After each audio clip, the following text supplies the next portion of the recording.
That thingy needs to be turned off or turned away, the monitor thing. I'll be staring at myself the whole time. The monitor.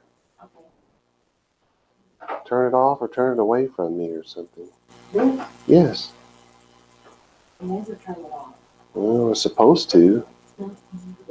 Well, that's the problem right there. That's why everything's going to... Okay, let's see. We've got... Today we start with... right? It's time to start? I have no idea. Okay. Today we start with Shemot, which is also known as Exodus.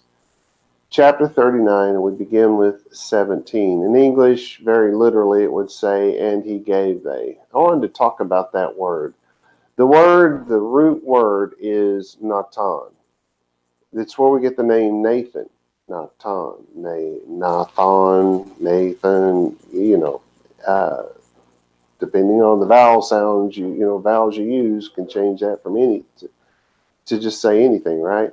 But it's where we get the word Nathan, and it's the word forgive or to place something, because let's say you establish a constitution in your country, you've given your people a law, right?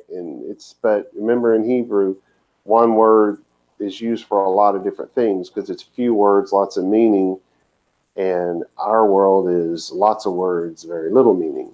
So it is very different, but I wanted to point that out. And they changed the sounds because this goes from Natan to Vayitnu.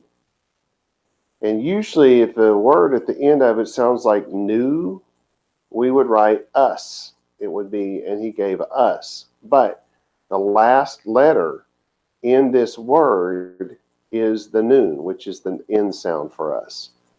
So when it's the end sound at the end and they put a vav at the end, it's not us. It's literally they. You'd actually have to add a second nun at the end of this word to make it us. But anyway, these things changed. So it went from starting with the nun sound, with the end sound, to changing to the y, the yod, the y sound, the y, to us. Because they wanted it's masculine, right? And they're using it that way. The va sound is just the and word being attached to it. So it's and he gave, or and he placed in this case, of course, is where we're going with that. But anyway, I didn't want to go through all the words individually since these are all repeats. As we well know, the whole chapter is going to be a repeat of some other chapter, mostly chapter 28. But anyway, I just wanted to talk about the thing about Hebrew is the whole sound can change simply by changing the n sound to a y sound. It can be a vowel sound, a v, like Victor, a V sound. That same N can change to that, and there's reasons for it. And it may not. I know it doesn't sound natural to us when we're speaking English, but it's very natural if you're speaking Hebrew and you're used to that sort of thing. Anyway, my translation of verse 17, and they placed the two wreaths. See, placed. There's that word, Natan. They placed the two wreaths of gold on the two rings on the ends of the breastplate. So it sounds to me like the breastplate is held together with the rings, and the wreaths are for looks. Maybe that'll answer some questions from last week. We can compare that to chapter 28, verse 24, where it said, and you shall place the two wreathen golds, or wreaths of gold, on the two rings at the end of the breastplate. Yeah, because there's the two rings. So it's essentially the same thing. These are not different talking points and stuff like that you get from philosophers. It just doesn't work that way in Hebrew. In verse 18, very literally, it would say in English, and to ends, the number two. There will be two ends, and two ends, two of the wreathen things that will be placed on it upon the two embroidered things and it will place them on the shoulders, and he will, speaking of the person who's putting it together, he will place them on the shoulders, the ephod, which most people say ephod, to front the facing front. All right, so, and as you well know, if you've been listening any amount of time with me, this is probably something we've already had, right? Yep, it is. Wow, this was a long one. Like I said, I always put all my notes in there just in case I get a whim and think I have to say something that's important. Anyway, 18. And the two ends of the two reeds they placed on the two embroidered things, and they placed them on the shoulders of the ephod facing its front. And 28:25 said, and the two ends of the two reeds, and of the two wreaths, I should probably say, you shall place on the two embroidered, on the two that are embroidered, and place them on the shoulders of the ephod. So the words facing its front.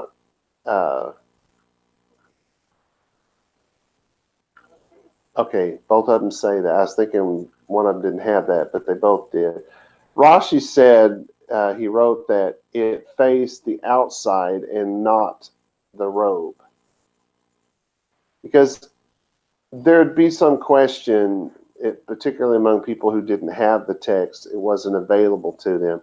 And this is something that I get from the Christian side of things all the time. And we've had, over the years, we've had a lot of Christians come through, and there's always that sacred cow. Always that thing that they'll stay for a while, but as soon as you cross that sacred cow, they're hasta salonga, And many of them have come in, and their thing is, we gotta read our Bible every day. We gotta read it. And I'm okay if you're going to read what the Christians call the Old Testament. You really should get the Jewish Study Bible. Yes, their translation on all things messianic are really bad, and they're bad on purpose, and that is intellectually very wrong as far as I'm concerned. But for the most part, it's a really good translation. But when you're talking New Testament stuff, there is no good translation out there. None. Oh, well, I got to read my Bible every day because, they're reading the Christian one. And mostly that just means they're going to read their New Testament every day. And that's where I lose them. They get really mad about, oh, no, Jesus wants me to read my Bible every day. Well, that's the funny thing about it is you tell them, listen, nobody had a Bible back then. The Bible didn't exist back then. There were scrolls. You had 5 scrolls that made up what we now call the Torah. Back in the 2nd century, the whole entire Hebrew Bible was called the Torah. I don't know if you knew that, but the whole thing was the word Tanakh, that it's an acronym, and it didn't come along until much later in history. And you could see the beginnings of it at the, let's see what part of that would have been, early to mid part of the 2nd century, right smack dab in the middle of the Second Temple period. There were those who started to call it the law and the prophets. But even then, books like Proverbs and Psalm were considered part of the law. When you said the law, those were part of it. And we know this because the writers of the time period would say, isn't that found in your law, or the law says, and then they're quoting from Psalm, So we know that they called all of that the law. They didn't have the division of the law, the prophets, and the writings that we have now. We've broken it down into 3 things now. They only had 2, the law and the prophets. So everything that wasn't considered the prophets was part of the law, even though it wasn't technically law, right? Because Psalms, that's poetry, it's not law. But in Proverbs, that's not prophets, and it's not law either. It's good advice, I'll give you that, but it's not law. It is about the law, just like Psalms is about the law. But the point really is, back in the day, people didn't have a whole Bible.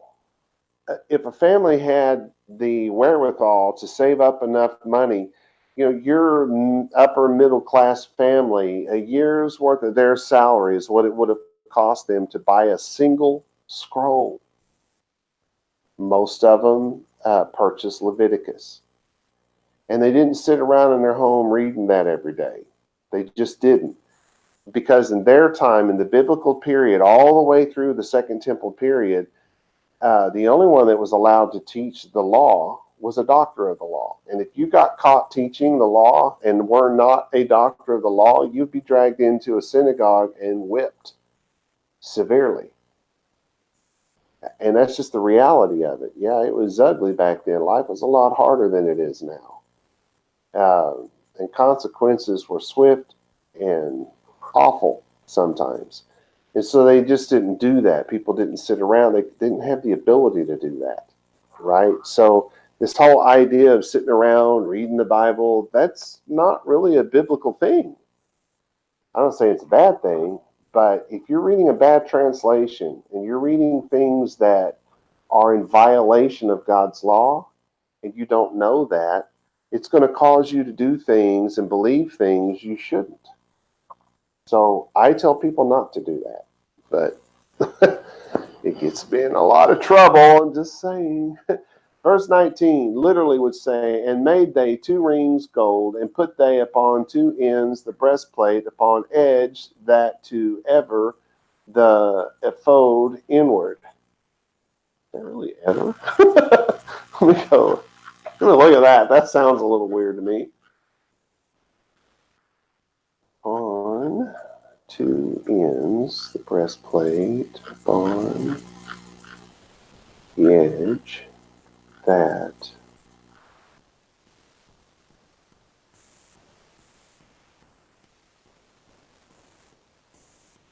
yeah, that's not right.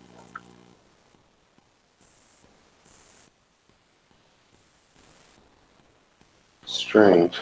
Let's see what I have down here.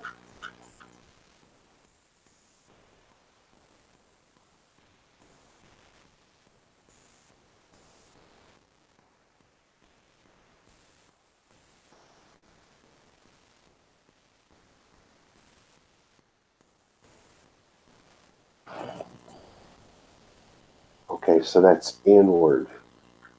That word should have been inward. All right, my translation is, and they made 2 rings of gold, and they placed them on the 2 ends of the breastplate, on the edge, which was on the inside of the ephod. And then 28:26 said, and you shall make 2 rings of gold, and you will set it in them on the 2 ends of the breastplate on the edge, to the inward side of the ephod. So they both, I translated them right, but the notes part that I was reading, that's a computer error there.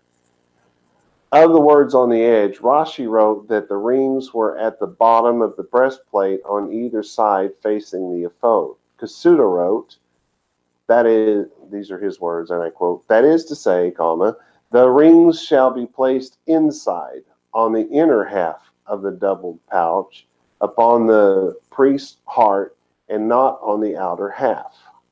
These are difficult things for you to imagine in your mind, and I'm not sure if I went through this in chapter 28. I think I did. I think I tried to show you guys what this all looked like. So go back to 28 if you like and see if that helps you understand this a little bit. The intention of this is just to be an overview, since we've already gone through all the details. In verse 20, it says, and made they 2 rings gold, and he gave them upon 2 shoulders the ephod, from 2 under front faces his, corresponding to joining it from above to belt the ephod. And they made to labor to produce, to manufacture. So here they're actually making the 2 rings of gold. And they place those things on the 2 shoulders of the ephod. Yeah. It's pretty straightforward. This almost comes across like English. It's almost in the same order. It kind of is. So it's, and they made 2 rings of gold and placed them on the 2 shoulders of the ephod. That's literally the exact order. Though, usually I have to switch words around, but this is the exact order. It's almost like it was written in English. Under its front, according to its joinings, above the belt of the ephod. On the 2 shoulders, so that would definitely be above the belt. So 28:27, and they shall make 2 rings of gold and place them on the 2 shoulders of the ephod, beneath it, facing the front, corresponding to the joining above the belt of the ephod. I need to put some commas in there. Kasuda wrote, that is, upon the ends of the shoulder pieces on the front side. Yeah, that's what that says. 21. It is definitely toasty in here today. This is a long one. And he so they bound it, the breastplate, from its rings, to rings the ephod. So you got the breastplate and the ephod being tied together with the cord, it says, violet, it's a violet cord, to being upon belt the ephod, and not remove the breastplate from upon the ephod, as that commanded Yahweh. Y'all remember that? God said when you put the thing together, don't take it apart and don't let it be torn. Remember all those things.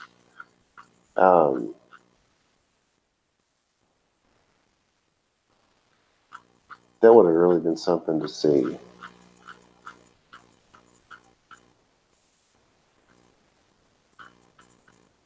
Like I said, this is a long one. So here's my translation. We're in verse 21.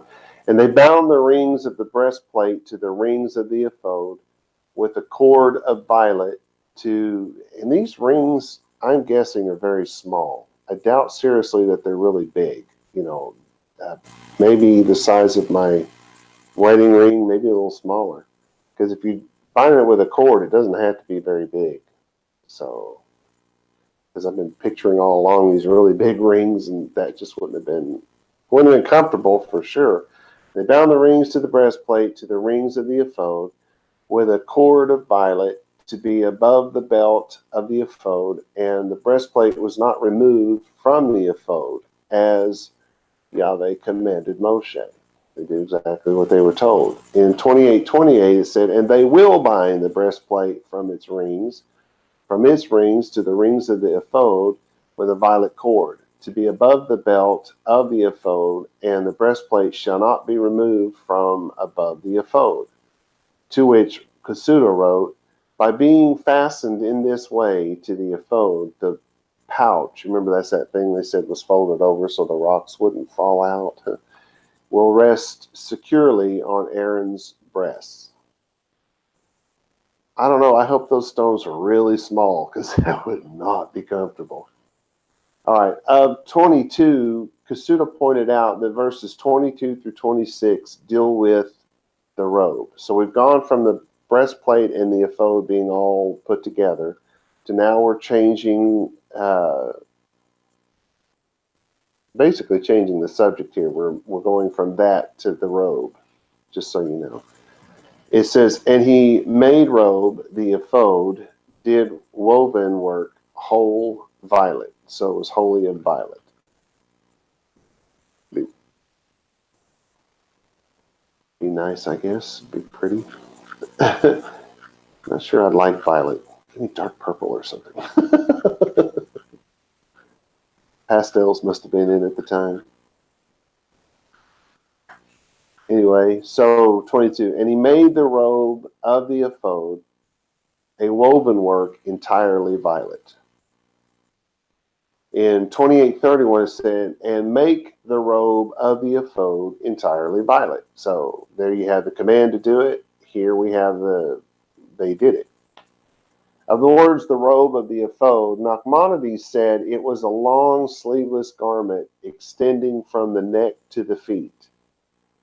I have no idea how he would know that, but you would think with all that stuff that guy had to wear, he might want that sleeveless. I'm just saying.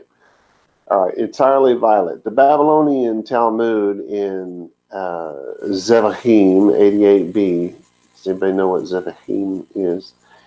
And Rashi, let's see, the Babylonian Talmud in Zevachim 88b and Rashi both point out that no other substance could be mixed with the violet. Sometimes I just want to say thanks, Captain Obvious, but the truth is, at first, when I first started going through this stuff, it really bothered me. But I think that there must have been a lot of argument about it. If you think about it, they're in a time where people don't have these scrolls. People don't have the law. And if they did have the law, sometimes it's not very clear. Because the law was built one piece upon the other. And so we're currently in Exodus. And honestly, there's not just a whole lot of law here that applies to how we live our life. This is all about how we set up the tabernacle for God. It's putting first things first. We got to set a place for God to come be a part of our lives first. And then we have to learn how to live according to God's law and be a part of his life. So that's where this starts. You go to Exodus, that's all about what we do and don't do. And then you go to the next book, and it's reiterates a lot, but it also goes a little bit deeper. And then the next book reiterates a lot and goes even deeper. It was supposed to be built one like steps, one taking you higher and higher and higher, right? Or if you will, deeper and deeper and deeper. However you want to look at that. But the point is, it's supposed to be built on one or the other. Well, if all you have is one, how do you build to the deeper? How do you get to the deeper stuff? So I think that must have caused these people to say, well, I think this, and then someone else to say, well, I think that. And then Rashi comes along and says, well, but I have all 5 books, and if you put the 5 together, this is what it is. So where it seems a Captain Obvious moment to us, it may not have been in a time where there was very little information for people to go by. I don't know. I think that probably has a lot to do with it. Of this same subject, Kasuda wrote, beneath the ephod, Aharun shall wear a robe.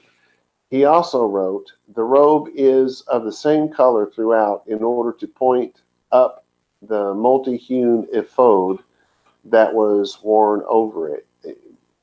Maybe he's right, maybe he's not. This is conjecture. This is like, oh, well, there's got to be some reason why one of them's solid and one of them isn't, so God's a fashionista or something. I don't know.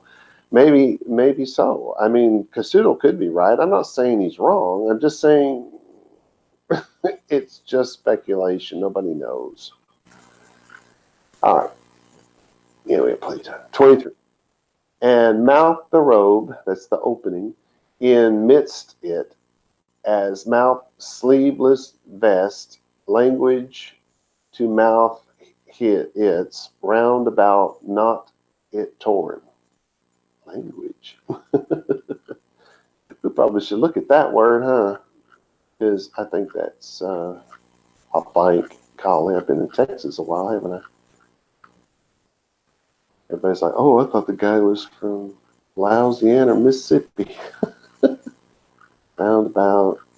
Now someone from one of those places is going to be mad at me.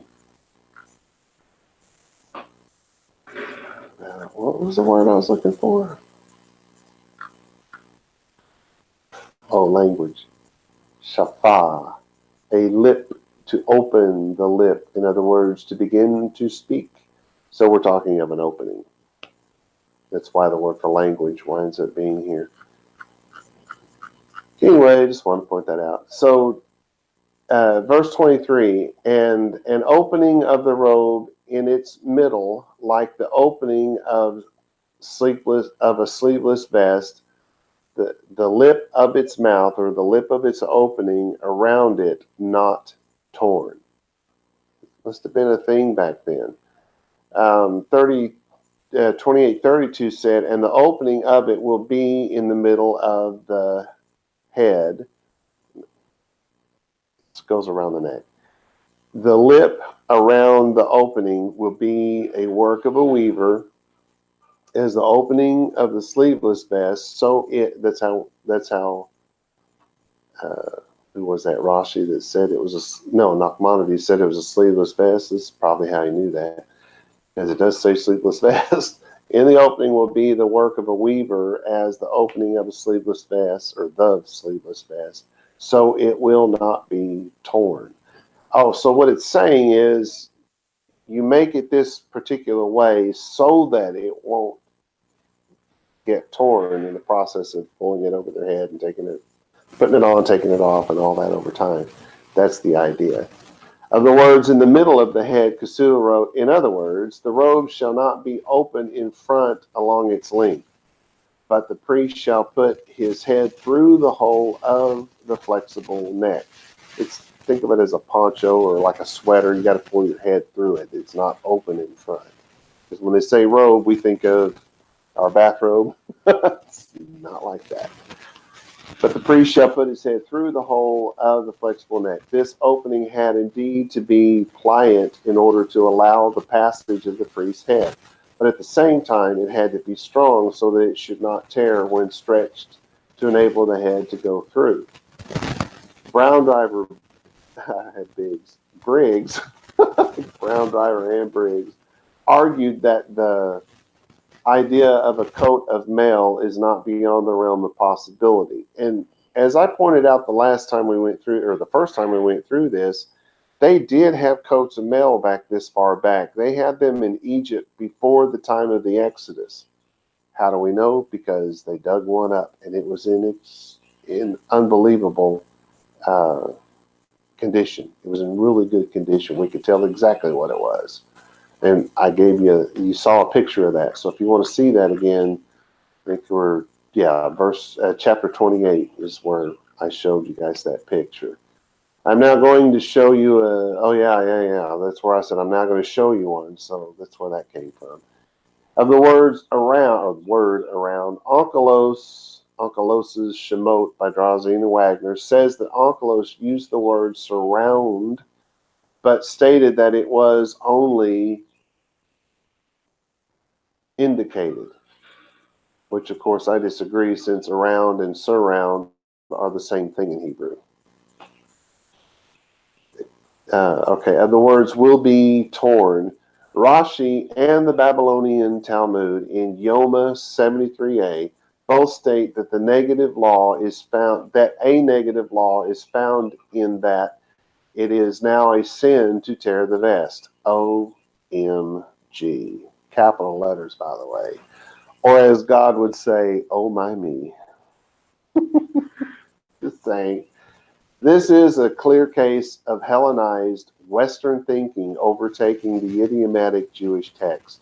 The Hebrew is only speaking of how the vest is to be made, but takes it further in that it tells us why. In other words, so it will be strong.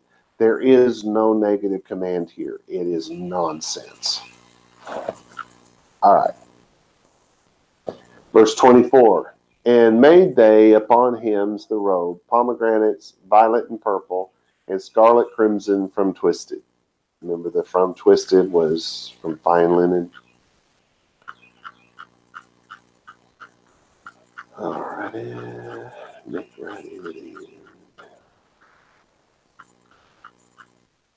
My translation is, and on the hems of the robe they made pomegranates of violet, purple, scarlet, crimson, and crimson, from fine.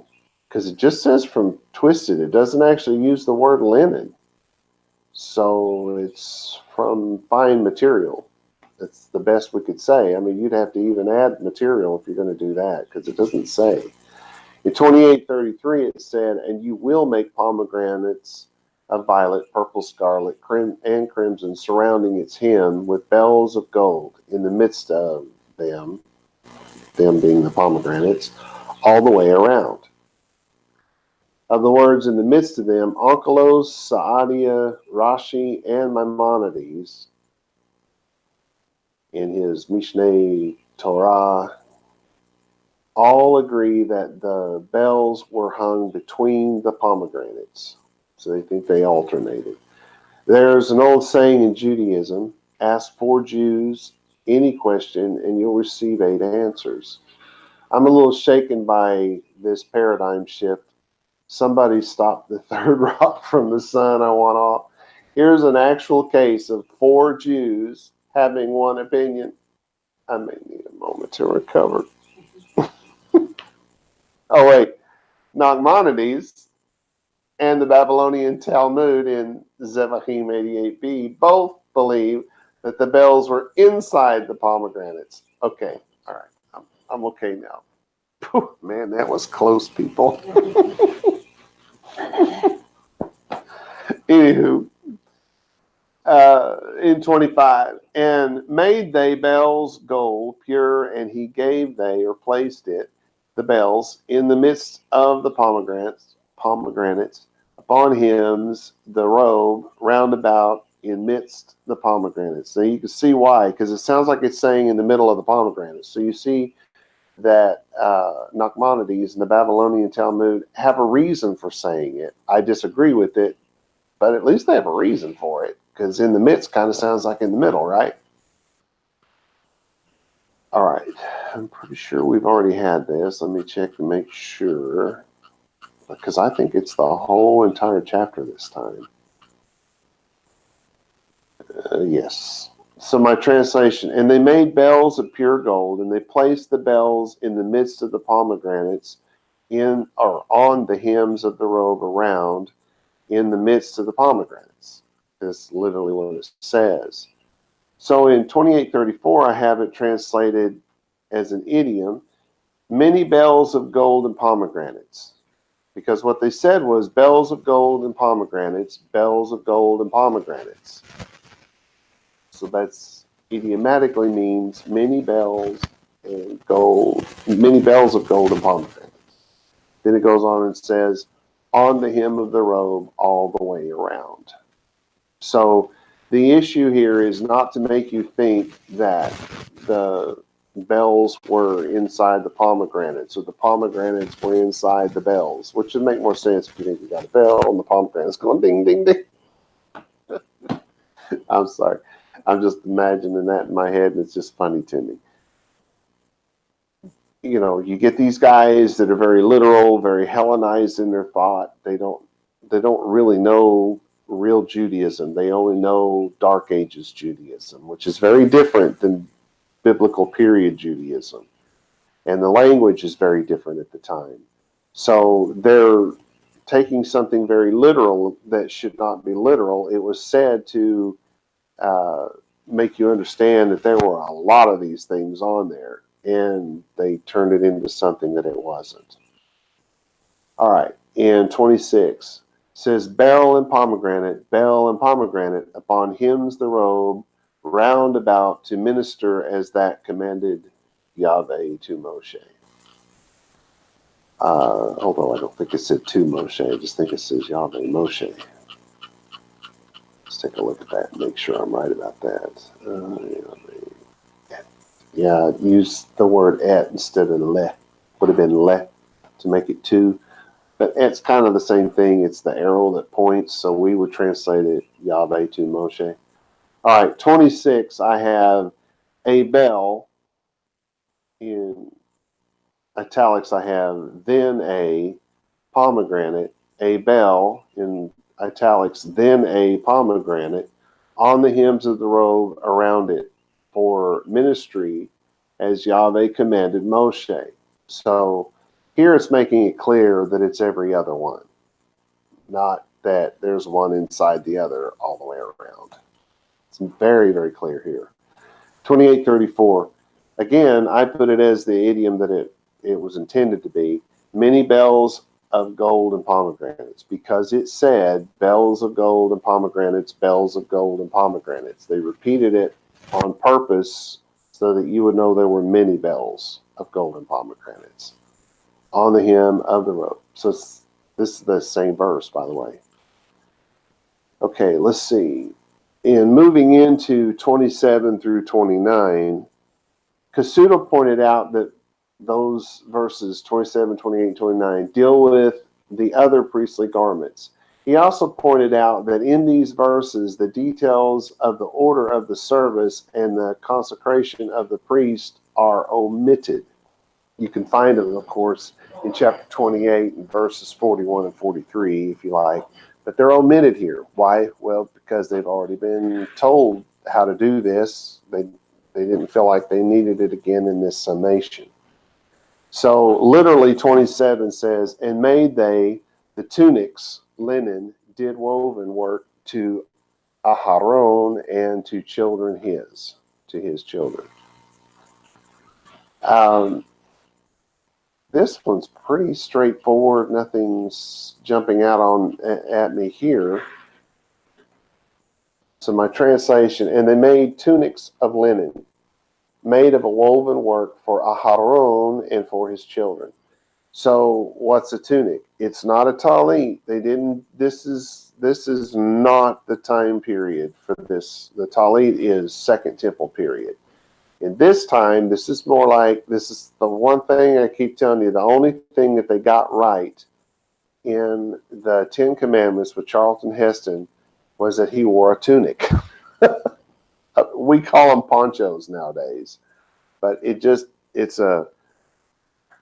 this thing that he pulls over with the head, with the hole cut out for the head in the middle. And so this thing that we've just described, they made the same thing for Aharon and his children, right? Aharon's was one solid color. His children's may or may not have been. We haven't seen that so far today, but surely we'll know at some point. I'm just saying. You just have to imagine that it's a tunic, except that a tunic is open on the sides, and this may or may not be true of this. I don't think it is. I think they were a solid piece with a hole in the top and a hole for your arms. Anyway, in 28:39 it says, and you will embroider linen tunics, and you will make linen turbans and belts, and they will be made of needlework.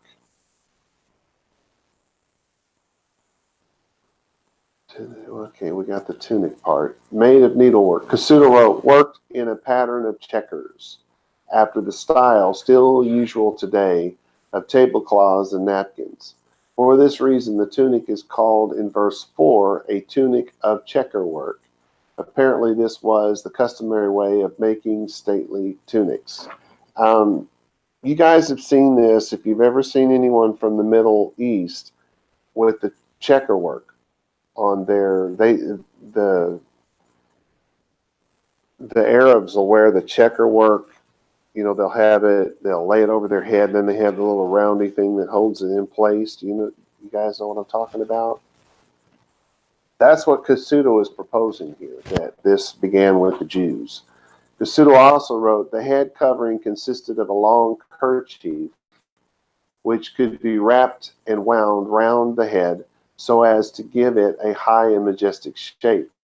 Furthermore, he said, and you shall make a sash, a girdle, a belt, if you will, fitted over the tunic beneath the robe. Of course, he's pointing out Leviticus 8:7. Then he says, this sash shall be the work of the embroiderer. There's a lot of ERs there.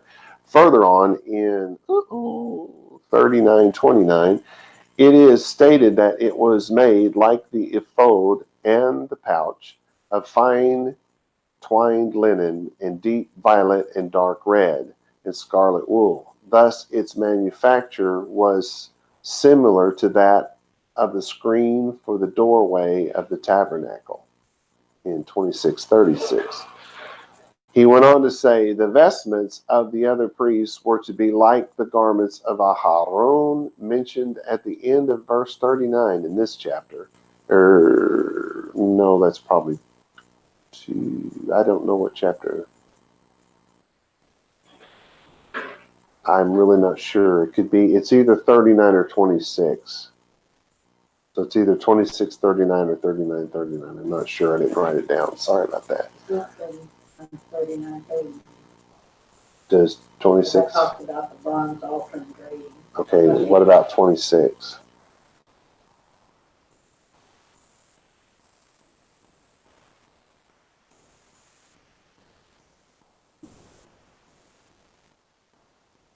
No, there is no 2639. 28.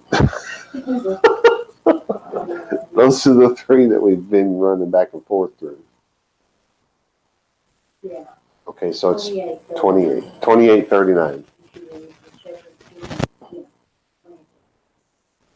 He says, but mostly they were simpler. I don't know why he would say that, except that they think that a Aharon should look better than everybody else, because the text doesn't tell us that. All right, in verse 28, it says literally, and the turban linen, and turbans, the turbans linen, and underwear, the thread linen from twisted. So it's going to be fine linen.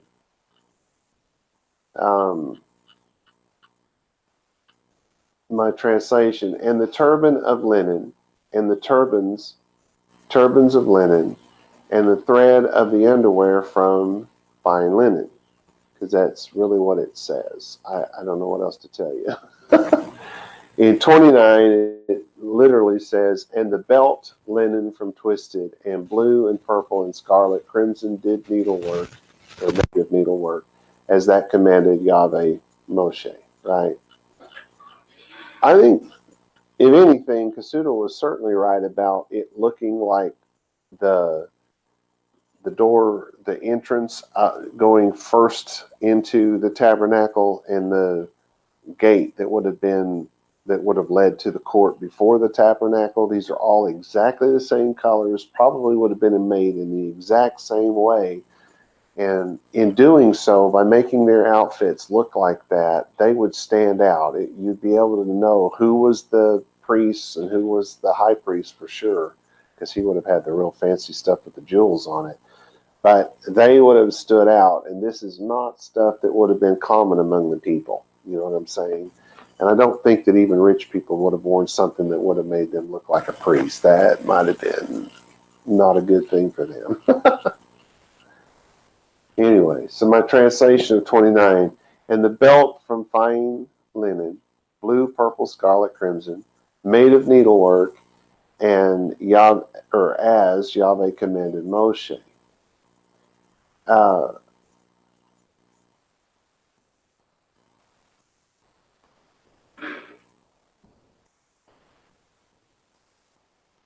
was going to say before that I don't know for sure that we can take this all the way they're saying. They're talking about the checkered work, and they're basing that on what they've seen in the Middle East, no doubt. But the problem I have with it is that this checkered work may be nothing more than the checkering of, you'll see that, of taking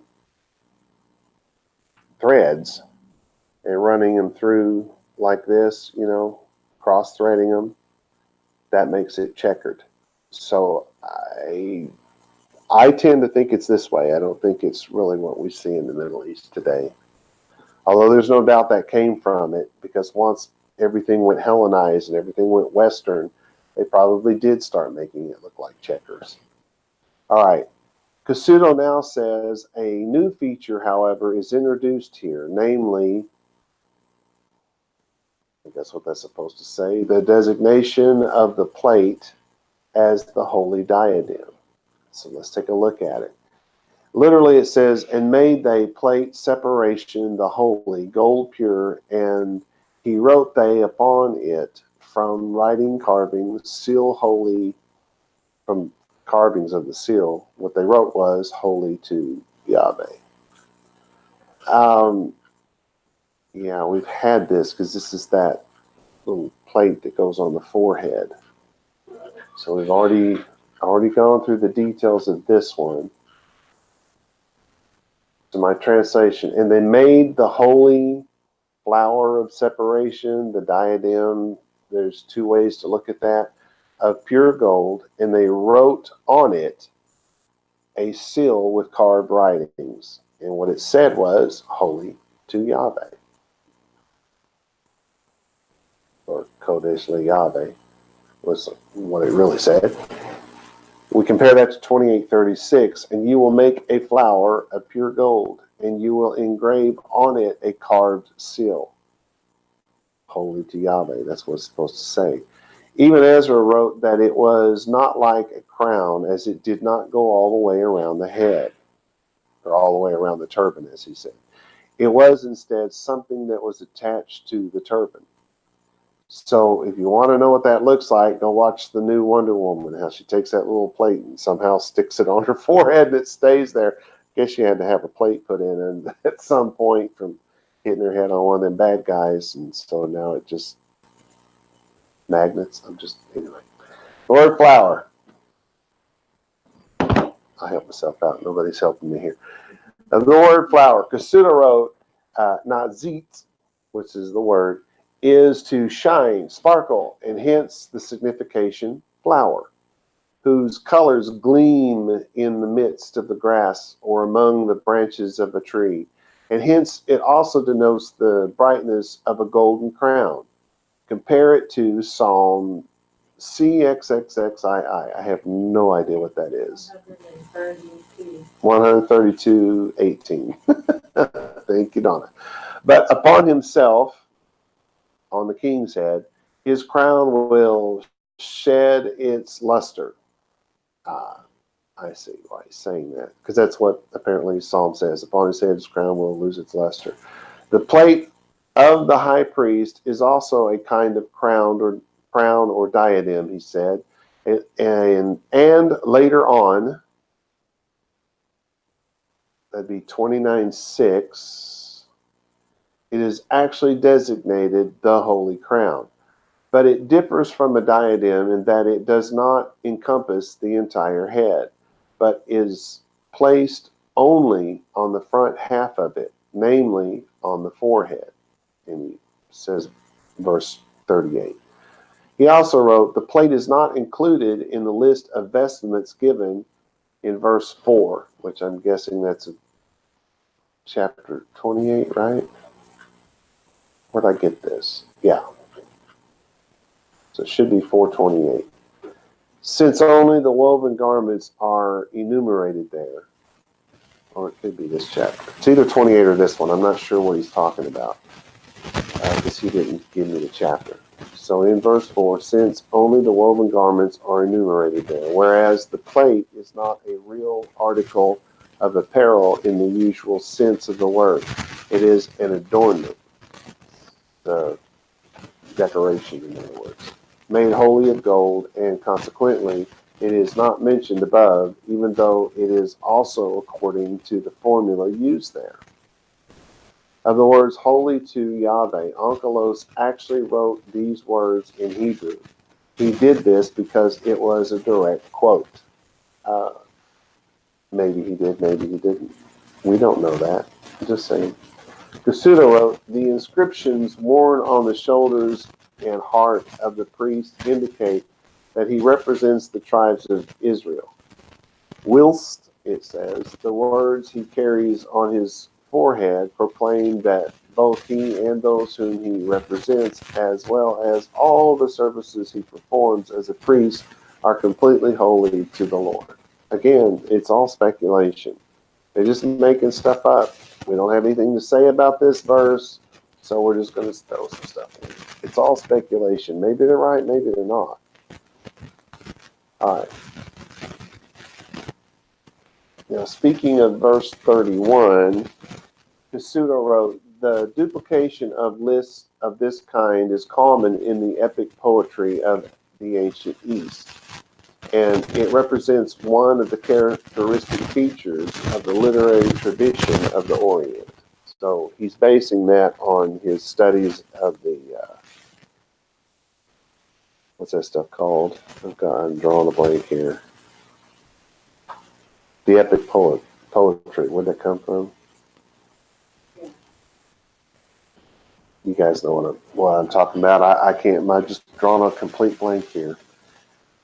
So in 31 it says, and he gave they upon him, or placed it upon him, a cord of violet to give upon the turban or to place upon the turban from, it says literally from to hire it, as that commanded Yahweh Moshe. It's not as confusing as you might think. God just make it as confusing as I can every once in a while.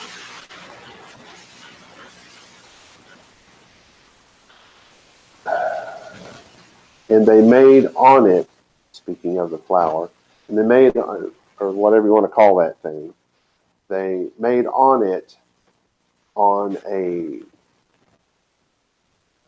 violet cord to connect it to the turban from its top as Yahweh commanded. So you've got this, the girl in Wonder Woman just sticks it on her forehead that stays there. But this one has to have the cord that wraps around and it ties to the turban itself.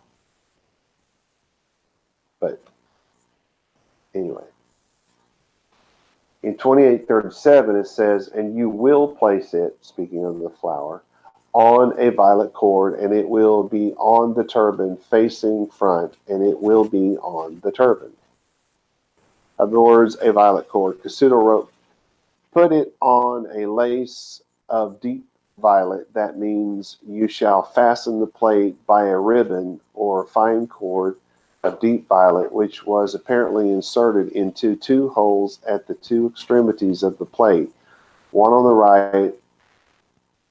I moved it now, I lost my words. One on the right and the other on the left. And the plate, shall rest on the turban that is on the priest's head. So what he's proposing here, and maybe it's right, maybe it's not. I would think that it would be round, more like rings attached to the ends of it, because everything else was a ring.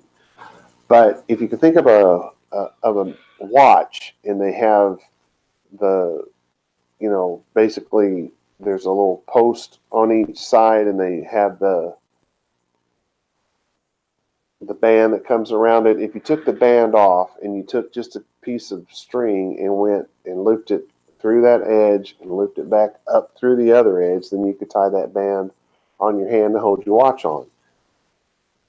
That's what he's proposing, that it's two long slits, one at each end, and they're just running it through underneath and through on the outside. It may well be, but again, since everything else was done with a ring, my guess would have been a ring. Okay, looks like we might.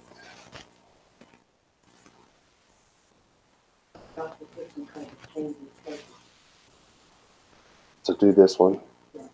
Okay, we had just enough time. So 32. And she ended all service, Mishkan, tent, appointed times, and made they children Yisrael as all that commanded Yahweh, Moshe, so made they. See, this is a nice way to sum up.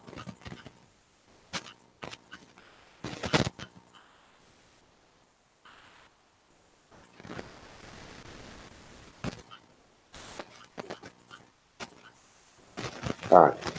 And all the service of the Mishkan, the tent of appointed times, ended.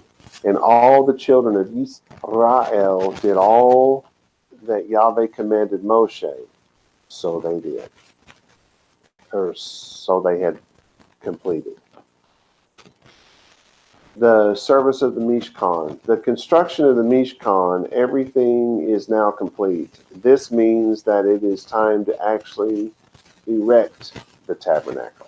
That's where we're going to go to next, I guess. And they're going to bring it to Moshe next. But what they're saying at this point is they're done. They've made everything that God asked them to make. Everything from the clothing to the headgear to the belts to the shoes, whatever. They've made the curtains. They've made all of the posts for the tents. Everything that's necessary to set up this tent and begin the service in the Mishkan, in the tabernacle, can now actually take place. That's a pretty big step. So things are about to change. We'll pick up from there next week. Shalom, shalom, y'all.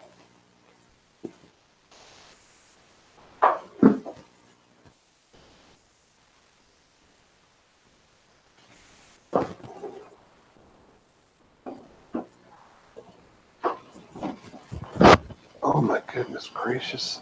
Holy cows, it's hot here.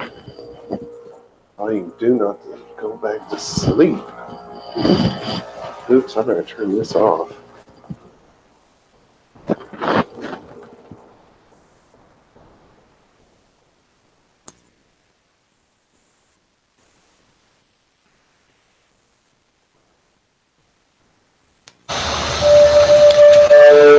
blessing.